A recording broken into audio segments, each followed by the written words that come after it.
Saat ini, Anda sedang mendengarkan radio era baru.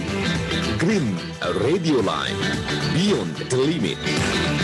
Hey, and now you're listening Green Radio Line with me, Livia Collins in Bumi Kita program. So today we have this exclusive interview with Mbak Siti Nurlaila as a thing research team of the Suriko, Sustainable and Resilient. And today we will talk about a simple ways to act on climate change. And I really want to say thank you for the time, Mbak Indri. Yeah, hello Livia. Yeah, nice to meet you here. Yes, nice to meet you too. And so our interview will be aired in our YouTube channel and also our website radio in www.greenradioline.id. And yeah, maybe for the first times, I really want to know, and I also know that the listeners want to know your name or your current living and also your activity lately. Okay, hi everyone. I'm Indri. You can call me Indri. So I'm currently live in Balikpapan because I'm staying in Balikpapan. My home in Balikpapan. But actually, our office is in Bali. But because almost 1 year, so since March 2020, we're working remotely. So we're working from home. So yeah, I'm staying in Balikpapan now, and I'm a research team, a part of research team from Suriko. So Suriko is Sustainability and Resilience based in Canggu, Bali. So if you want to go to Canggu or if you want to go to Bali, maybe you can come to our office. Oh, great. So great. So before you already mentioned the brief one about Suriko, and I'm really curious, is that a platforms or organizations? And what is the meaning of the name Suriko itself? So Suriko is company. If you have heard about think tank company, so Suriko is not only think tank company, but think, do, and be tank. Okay. So yeah, so we integrate think tank. So we do research, we do a publication, so we write a proposal and papers. But we're not only think tank, but we are do and be. What is do tank? So we implement our project, we implement our research to the society. For example, we install biogas for the farmers, then we sell the chocolate and coffee products from the farmers, and then we have climate field school for the farmers.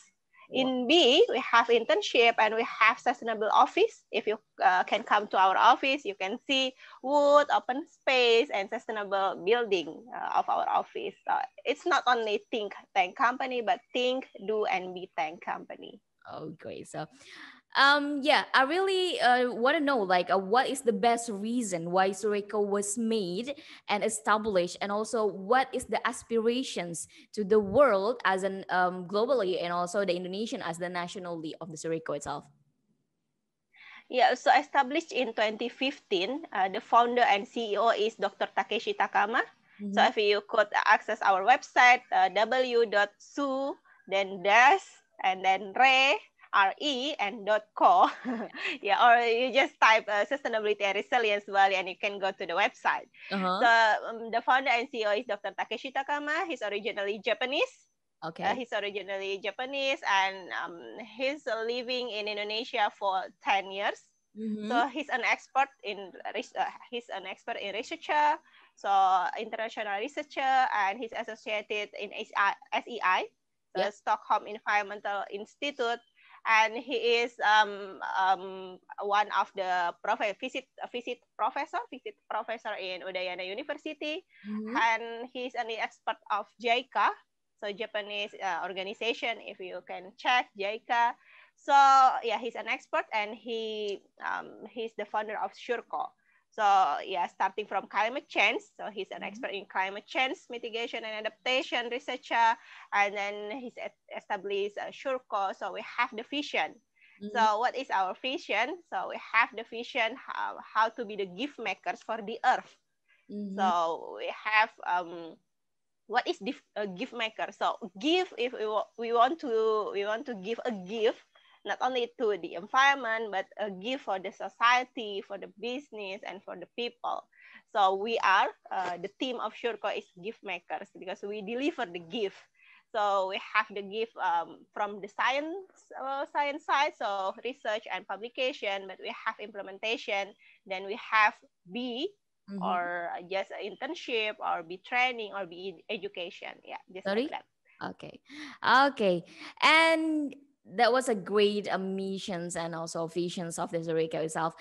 How long, you already say that, is it 6 years that Zurika has been established, is that right? And what changes or the movement that the Zurika already made in those years?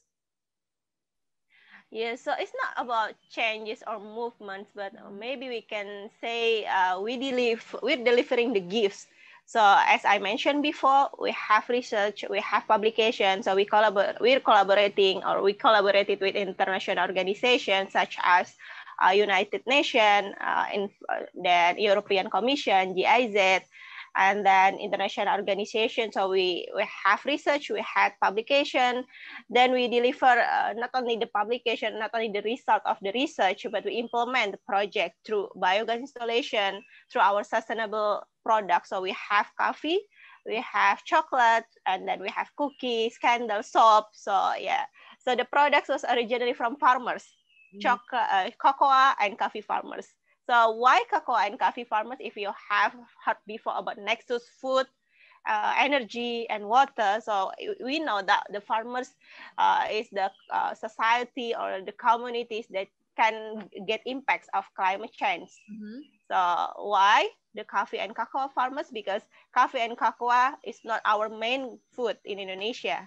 So it's not paddy, or it's not rice or vegetables, but they can get impacts of climate change. So we have the product from farmers, and then we deliver, or we conducted climate field school. So we do training for the farmers, so they can now, or they have knowledge about climate change and how to mitigate or how to adapt of climate change. You already mentioned about the climate change earlier, and I'm really curious, like before we're going to the main topic that we have today, like what is the climate change from your perspective itself? Yeah, so it's it will be a long story, but if I have to if I have to say it shortly, so it's about if you know global warming. So global warming causes climate change. So what is global warming? So global warming is if we have the temperature increasing every year, so it would be the global warming. So if we have the level of sea would increase every year, or if we have the long dry season or the long summer season, it would be global. So it would be a global warming. But global warming causes climate change.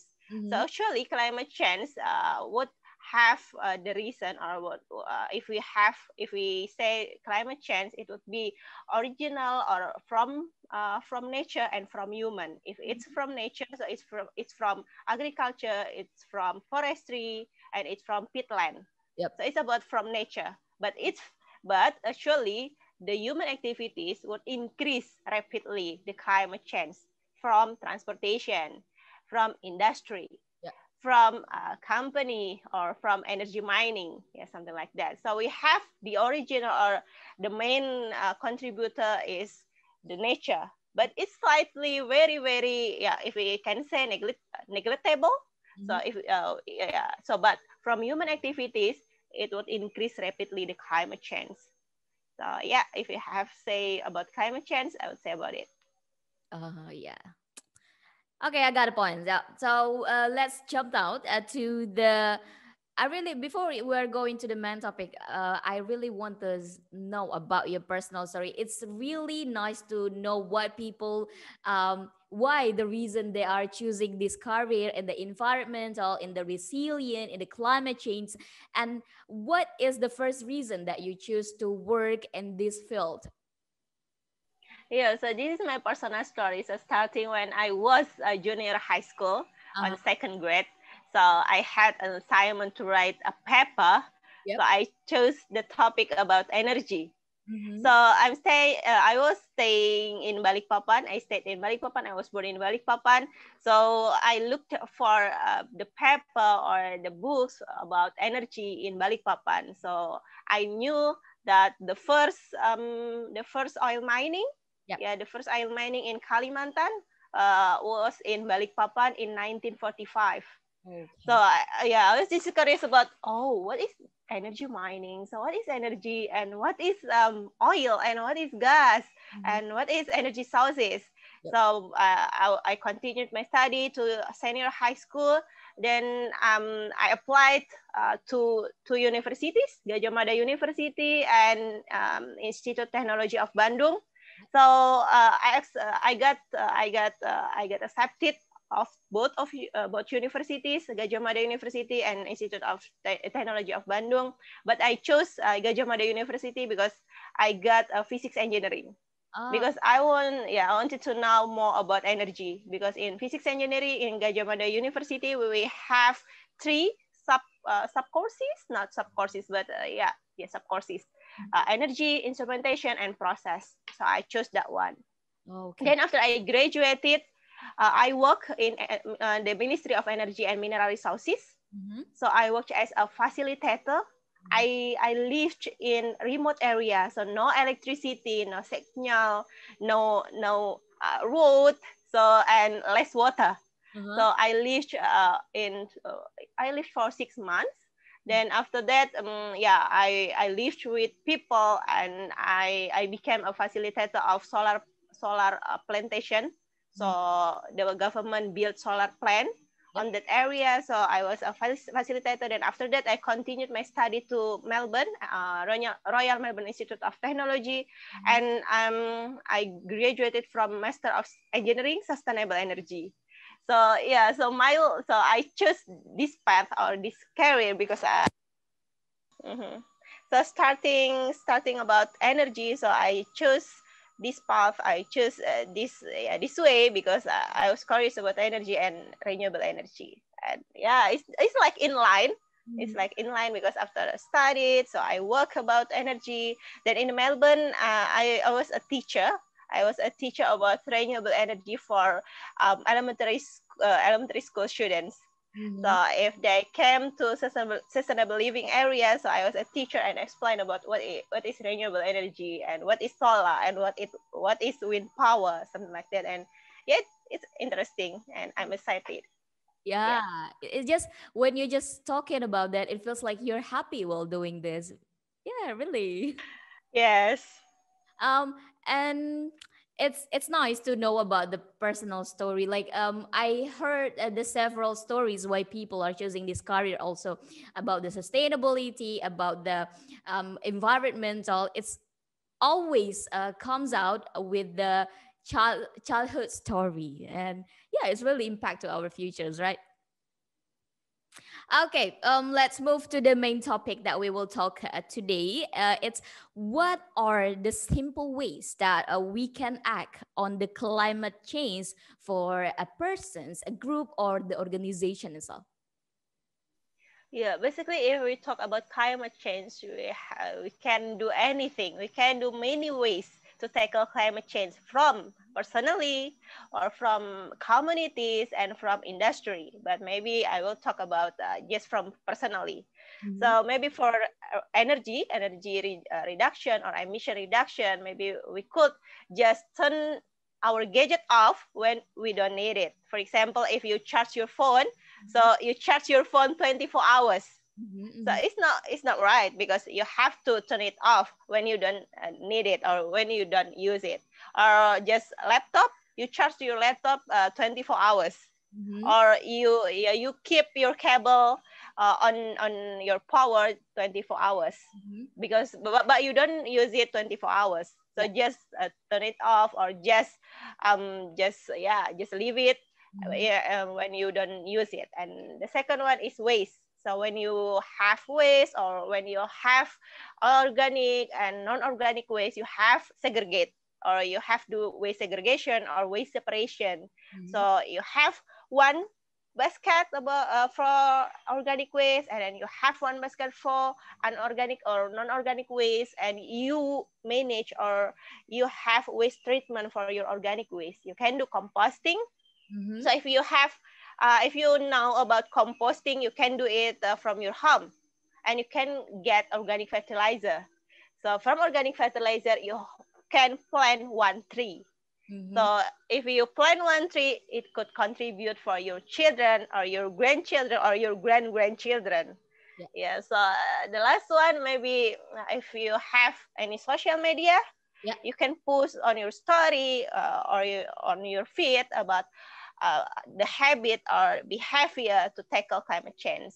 So, or you can join any organization or communities. There are so many organizations and communities, for example, Zero Waste Indonesia, or Buy Back Plastic Bag, or Teens Go Green, or any communities. You can join and you can be a part of communities that discuss or do something about climate change.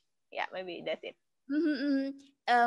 Like it's easy to find out about the climate change and what we can do to climate change lately in this era, but the problem is that how to motivate and change the behavior of the people to make those simple things on life.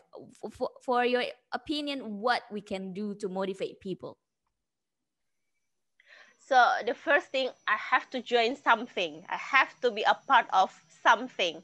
So for example, when I was a master student in RMIT Melbourne, so I joined RMIT Sustainable Ambassador. So I'm an ambassador of sustainability in my campus or in my uni. So I got training about how to live sustainably, or how to do some action for climate change. So I'm a part of a community, or I'm a part of organization. So I have friends, I have a circle of people, so I can have the motivation, or I can do something not only personally, but with my friends, with my communities or organizations. Yeah, maybe that's it. I think that's also could impact the people while we are in the community, which always talking about the climate change, and it makes us want to do something. It was right. It was a good motivation still. And yeah, I'm really curious. Like you already mentioned about the Sureko also has the Sure cocoa and also Sure coffee. And what is the relations between the products that the customer buy and also the acts to tackle the climate change? Yeah, as I mentioned before, we have the research. For example, currently we have 2 European Commission projects, namely Landmark and Tipping Plus. So Tipping Plus is about clean energy transition in Indonesia, and for Landmark is about the carbonization through biogas and compost in Indonesia. So we're not only doing research and maybe publication, but we implement, we install. So we install biogas for the cacao and coffee farmers. So we install biogas. They could use biogas for cooking because the cacao and coffee farmers are living in remote area. They are still using biomass or wood for cooking. So wood or biomass is not a clean energy sources for cooking, if you know, because pollution and it would impact their health, something like that. So we install biogas. They can use clean energy source for cooking. So not only for cooking, but they can get organic fertilizer. So they can get organic fertilizer for the farm, for the coffee and cacao farm. Then we buy chocolate and coffee products from the farmers, but just raw materials. Coffee, for example, Arabica, and then cacao from farmers. Then we sell the products into cookies, coffee, chocolate, candle, and soap bar. Then we import our products to Japan or other countries. Then we conducted climate field school for farmers. So it would be a circular economy, if you know about a circular economy. So it could have benefit not only for environment, but for society and for the economy. So we do circular economy. So we install biogas, we buy from farmers, then we sell the products. Then we conducted the climate field school from the products, from the income from the products. So it's just circular economy, if we can say it. Really interesting what you are saying, biogas. And for me, like I live in the urban area, I don't really know what is biogas. Can you tell me? And also maybe the listener also curious about this. Yeah, so biogas is a part of bioenergy. But if you now Elon Musk is a trendsetter now, a trendsetter or a trending topic in Twitter. So Elon Musk posted something about 2 months ago. So he posted about who has the technology of carbon capture would get the money from him. So what is carbon capture? So actually, biogas is a part of carbon capture. So we have BECCS, bioenergy with carbon capture storage. So biogas is a part of bioenergy with carbon capture storage. So, but if we talk about biogas, it would be a chemical or chemistry reaction, chemical reaction. So it's anaerobic digestion. So if you know, we have two, anaerobic and aerobic digestion. So if aerobic, we could do compost or composting. We could do composting. So we get solid fertilizer from compost. But if we do non or anaerobic, so without the DA or without the oxygen, so it could be anaerobic digestion. So it could we could have not soil but liquid fertilizer. Okay. So from biogas we could have not only liquid fertilizer but gas. So we reduce the emission and then we produce clean energy or renewable energy, and we have a byproduct. The byproduct is bioslurry or liquid fertilizer. So we would have or we would apply the organic fertilizer or liquid fertilizer to the farm, to the soil. It would improve the soil nutrition, the soil organic matters, or the soil health itself. So we could capture or we could store the carbon to the soil. So the first one, we can convert the carbon, not the carbon, but the emission to the energy. But the second one, we could store or capture the carbon to the soil. So it would be a part of carbon capture system. It would give benefits to soil, and then to renewable energy option, and then to reduce emission itself. So not only reduce, but it could be negative emission. Because we can capture the emission more than the emission produced by the manure or the food waste. Yeah, something like that. So can do people doing that just personally in their homes, like they're making a biogas itself, or also the fertilizers by the composting? Yeah, if you check our website, so you can go to our website and you can go to do page. So we have the catalog, biogas catalog. So actually we have the product, so we have it by ourselves. So we produce it by ourselves. So it's household product, not industrial. If you know about biogas, it would be a big scale and it would be difficult to build. No, we have portable biogas. So we could just send it. So we have the farmers in Bajawa. We could just send it to Bajawa, and then they can install by themselves. Yeah, they could install by themselves. So it's portable, and the capacity is only 1 meter cubic, but we could upscale to 2 meter cubic or 4 meter cubic, it depends. But actually the smallest system is 1 meter cubic. 1 meter cubic for one household, and the maximum capacity is 10 kilos per day. You could put your food waste, or you could put your, maybe if you have cows, you can put your livestock manure. It's organic waste, but you can just put your food waste. So food waste, then put it, then just wait for maybe 3 weeks, and you could get gas and then organic fertilizer. So it's biogas. And I'm really curious about the movement of the things that the Sureko doing, just like the school of the climate to the farmers. Can you tell us a little bit specific about that? Yeah.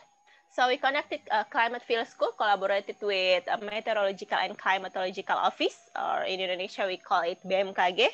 So we collaborated with Meteorological and Climatological meteorological office. Then we conducted climate field school for the farmers, so the farmers would come. Then we would have field trip, but not field trip like for the long way. No, just just to the farm. So field trip. Then we can share the knowledge of climate change. So maybe, for example, for the paddy farm or the rice farm, you could see that the climate change would impact the leaves or would impact the stems, something like that. And for cacao and coffee farmers, maybe for climate change, it could impact the production of the fruits or the production of the leaves, something like that. Then we could have a discussion with the farmers. Yeah. They could ask questions, and we could introduce what is the technology or what is the practice that we can do for climate change mitigation and adaptation. For example, we could introduce our biogas system, or we could introduce our practices. In Indonesia, there are so many practices, agricultural or sustainable agricultural practices to reduce emission. So we could introduce, and then the farmers would ask anything. Then we could have a wrap-up session. It could be a karaoke, for the farmers. Yeah. So it's not only a serious way, but we could have interesting way.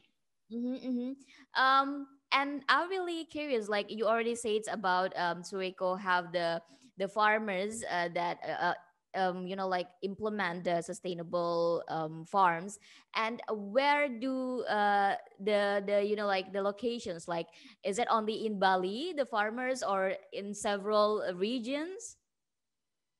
I already mentioned before, so we already installed 28 biogas in Bali and Bajawa. If you know Bajawa, Bajawa in East Nusa Tenggara. Okay. So we install 17 biogas in Bali, and we install 11 biogas in Bajawa. But specifically for Bajawa is a tourism place. So the local government has a regulation, so for the farmers to apply organic fertilizer for the farm. So it's not only a cacao and coffee farm, but horticulture farm, if you know. Yeah. So they have vegetables and fruit farm, and they have to apply organic fertilizer, sustainable agriculture practices. So it would be just a good collaboration, not only for the farmers, but we collaborate with the local government. So it could have the benefits to the society and policy as well. Okay, so in Bajawa, the government already make regulations to use the. Yes. Oh, that's really cool. And yeah, maybe we come to the last questions that I have today, like your personal statement or your closing statement to our listeners today. Like maybe you can introduce yourself in Indonesians to the Indonesians listeners right now. Perkenalkan diri mungkin, dan juga sampaikan pesannya nih. Ya, teman-teman semua, saya Indri, saya memperkenalkan diri lagi.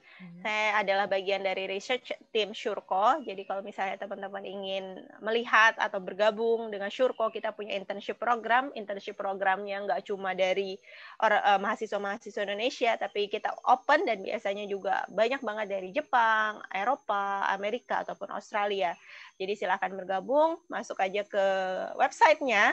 Dan untuk pesannya, kalau dari saya pribadi, kita adalah generasi milenial yang harus memberikan impact kepada sosial yang lebih luas, karena kita mempunyai banyak potensi, tidak hanya potensi digital, tapi kita juga punya potensi motivasi dan semangat. Dan kita harus concern ke hal-hal yang bisa menjaga bumi kita, karena dengan menjaga bumi kita, kita akan berkontribusi lebih untuk generasi, anak cucu kita ke depannya. Dan terutama Indonesia Indonesia itu punya banyak sekali potensi, dan Indonesia kalau nggak kita jaga, kita akan kehilangan banyak sumber daya. Bukan cuma sumber daya alam, tapi juga sumber daya ekonomi dan sosial kita. Terima kasih. Terima kasih.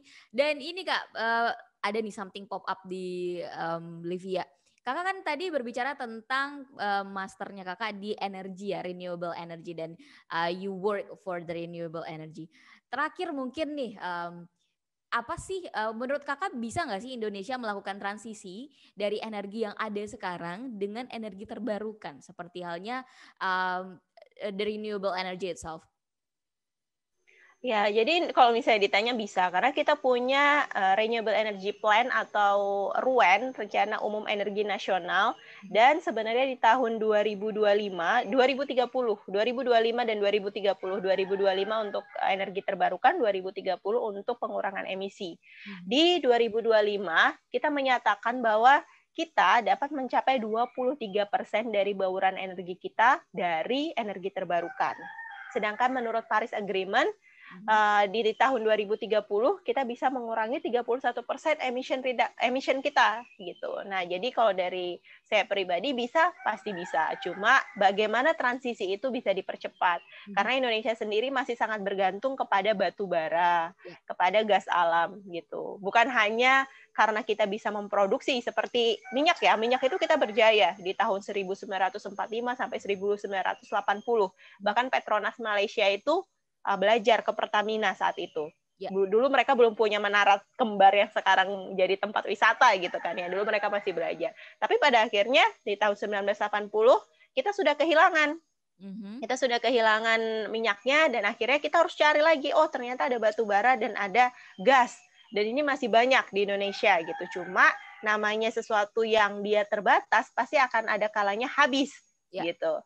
Nah, bagaimana kita nggak kehilangan timing? Jadi habis dulu, baru kita cari. Nah, jangan seperti itu. Jadi bagaimana mempercepat transisi itu yang menjadi PR kita bersama. Oke, terima kasih banyak Kak Indri untuk waktunya dan juga kesempatan serta ilmunya nih yang dibagikan ke kita. Dan saya juga memastikan pastinya pendengar saat ini juga belajar banyak nih dari apa yang Kak Indri sampaikan. Terima kasih banyak Kak Indri. Ya, sama-sama. Okay, stay healthy and bye. See you next. Bye-bye everyone.